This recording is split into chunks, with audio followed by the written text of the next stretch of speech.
नमस्कार। जनपक्ष में आपका स्वागत है। मैं हूं प्रियदर्शन।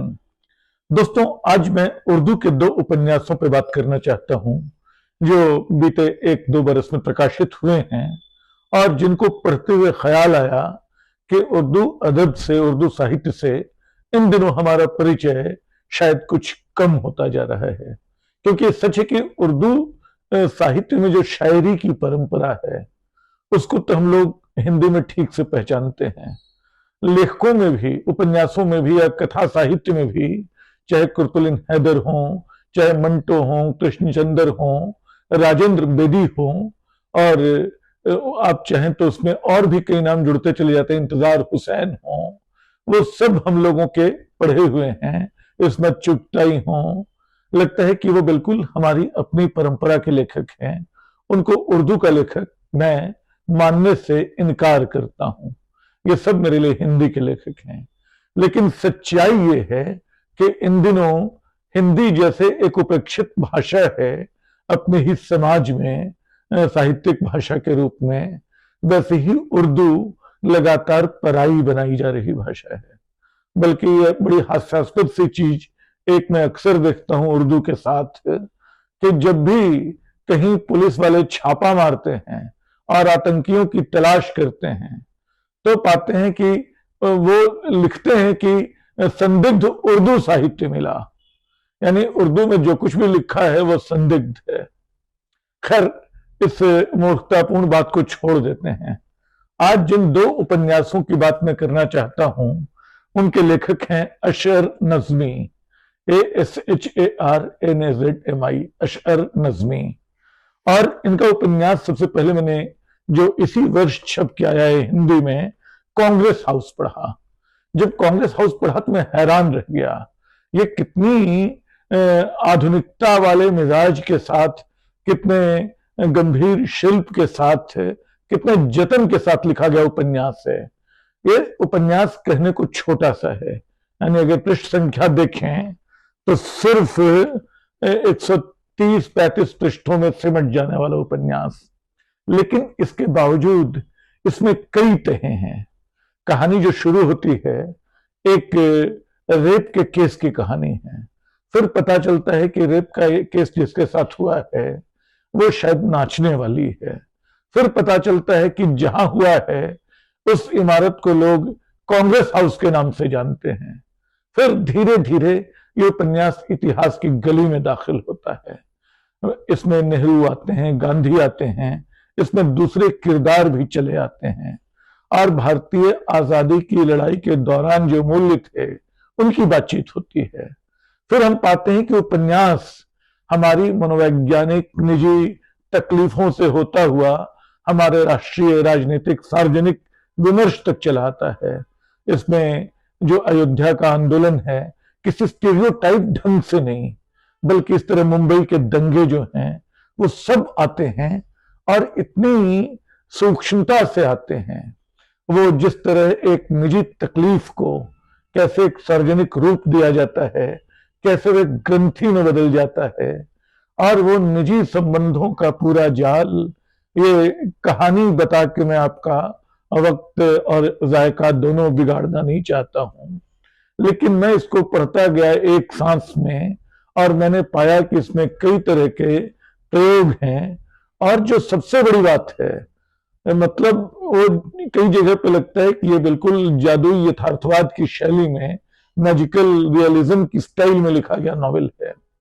लेकिन उसमें हकीकत जो है उसकी पकड़ कैसी शानदार है। ये पूरी की पूरी सभ्यता जैसे एक जंगल है और इस जंगल का राजा कौन है ये खेल की तरह चलता रहता है पूरे उपन्यास में। जो कथावाचक है, जो वकील भी है, जो इस पूरे सिलसिले को देख रहा है, वो बोलता है कि असल में जंगल ही राजा है और इस जंगल को आपको ठीक से पहचानना होगा। उपन्यास के भीतर मतलब कोई वायवीय सी बात नहीं है, कोई ऐसी बात नहीं है जो आपको बहुत आसमानी लगे। सब बिल्कुल हकीकत की बात है। और दलितों की, पिछड़ों की, अल्पसंख्यकों की जो तकलीफ है वो भी चुपचाप उपन्यास में दाखिल हो जाती है। एक किरदार है जो शहर क्यों आया है, इसलिए कि जूते पहनना चाहता है। गांव में उसको जूते पहनने की इजाजत नहीं थी, इसके लिए उसकी पिटाई हो चुकी थी। खैर, ये एक नाटकीय सी बात लग सकती है, लेकिन उपन्यास पढ़ते हुए ये कतई नहीं लगती है। उर्दू में इन दिनों कई नए उपन्यासकार बिल्कुल सितारों की तरह चमक रहे हैं। खालिद जावेद खूब पढ़े गए, मोहसिन खान खूब पढ़े गए, और भी कई लोग हैं जो आ रहे हैं। और लेकिन इनके बीच अशर नज़मी को पढ़ना मेरे लिए एक अलग अनुभव रहा। इत्तेफाक से उनका इसके पहले छपा उपन्यास शून्य की तौहीन, ये दोनों उपन्यास मेरे पास हैं। ये कांग्रेस हाउस है और ये शून्य की तौहीन है। तो ये जो दूसरा उपन्यास है ये शायद 2-3 साल पहले छपा है, और ये एक बिल्कुल अलग गढ़न का उपन्यास है। इस उपन्यास में कोविड के दिनों में फंसा हुआ विदेश में एक किरदार है जो कई कहानियां चुपचाप कई किरदारों की याद करता है, अपनी कहानी भी, अपनी शादी की कहानी भी, और ऐसे कई लोगों की कहानी। फिर इसको पढ़ते पढ़ते हम पाते हैं कि धर्म के खेल कैसे होते हैं। हम मतलब ये सच है कि तमाम धर्मों में, चाहे हिंदुत्व हो, चाहे ईसाइयत हो, चाहे बौद्ध धर्म हो, चाहे इस्लाम हो, सबकी तहों में आप उतरें तो इतनी तरह के मत विभाजन, टकराव, मत मिलेंगे कि उनको देख के दहशत होती है।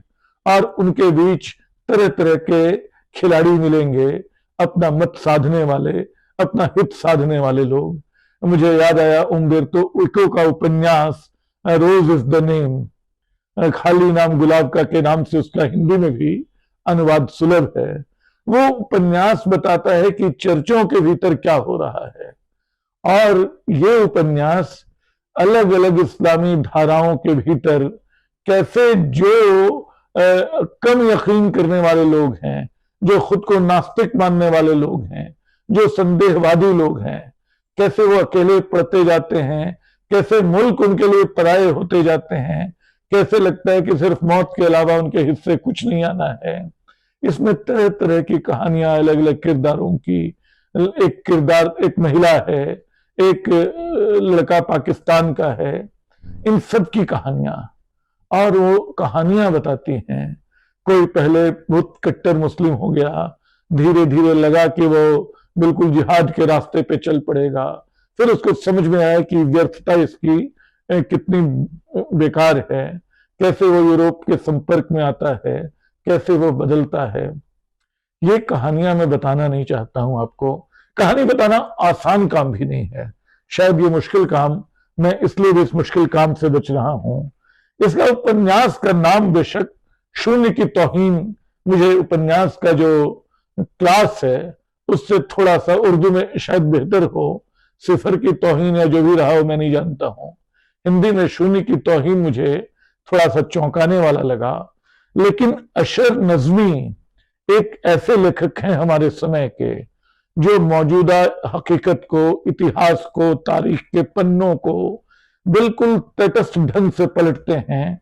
वो मजहब की बदमाशियां भी जानते हैं, मजहब के नाम पे की जाने वाली जो दादागिरी है उसको भी पहचानते हैं, और देखते हैं कितनी बेबसी के साथ कोई शख्स जो थोड़ा आजाद ख्याल है, जो अपने ढंग से जीने के रास्ते निकाल रहा है, उसके लिए जीना कितना मुश्किल होता जा रहा है। दोस्तों, ये दोनों उपन्यास इस छोटे से वीडियो में उनकी बात बहुत विस्तार में नहीं हो सकती, लेकिन मुझे लगता है कि समकालीन समय में हमारे भारतीय भाषाओं में जो कुछ लिखा जा रहा है उसके बीच इन दोनों उपन्यासों की, शून्य की तौहीन और कांग्रेस हाउस, इन दोनों उपन्यासों की बेहद खास जगह है। एक उपन्यास राजपाल से छपकर आया है हिंदी में, दूसरा उपन्यास सेतु प्रकाशन से, शून्य की तौहीन सेतु प्रकाशन से आया है और कांग्रेस हाउस राजपाल से छपकर आया है। इत्तेफाक से इसी विश्व पुस्तक मेले में मुझे इस एक किताब पर, कांग्रेस हाउस पर बोलने का अवसर मिला, और जो अवसर मैंने एक जिम्मेदारी की तरह लिया था, मैंने पाया कि वो मेरे लिए एक खुशी के अवसर में, एक उल्लास के अवसर में बदल गया। एक ऐसी कहानी जो कहानी के बारे में बताती है, कहानियों की तहों के बारे में बताती है, और तरह तरह से जिंदगी नाम की उस शय के बारे में जो कभी चुभती है, कभी लगता है कि कितनी प्यारी है, कभी उससे भागने की जरूरत महसूस होती है, और सभ्यता नाम के इस जंगल के बारे में जिसमें कोई शेर नहीं, जंगल ही शेर है। तो पढ़िएगा अगर संभव हो इन दोनों किताबों को। किताबों पे और बाकी मुद्दों पे भी हम बातचीत करते रहेंगे। शुक्रिया।